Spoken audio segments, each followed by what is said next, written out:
It's a public place supposed to be filled with information and inclusion, but to Ashley Horace, it now represents trauma.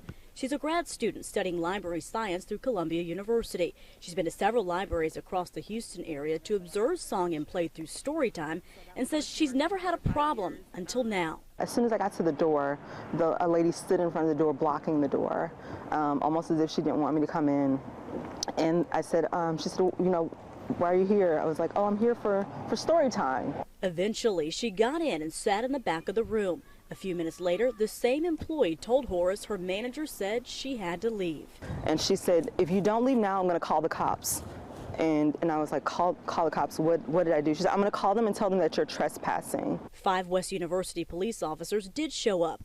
After speaking with Horace and the manager, they told her the manager has the right to ask whoever she wants to leave and said this appeared to be a misunderstanding. Here's audio from one of the officers' body cams. She's making a big deal out of this. Sure. I didn't do anything. I didn't even get out of my chair. That's, I'm not going to cite you or anything like that. There's no criminal violation or anything like that, okay?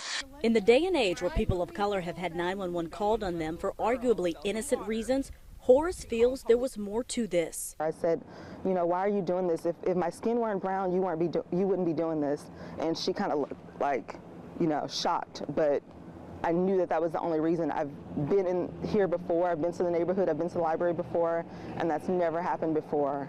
According to Harris County Public Library officials, Horace was asked to leave because she didn't have a child with her during story time. Even though that's not a written policy, they do consider it a best practice because they've had incidents where people have shown up to play with other people's kids. They call it a case of miscommunication and says Horace is welcome back to story time as long as she gives advance notice. Horace says she still doesn't have a clear understanding of what happened. I was almost shell-shocked. Like, I was like, what is going on?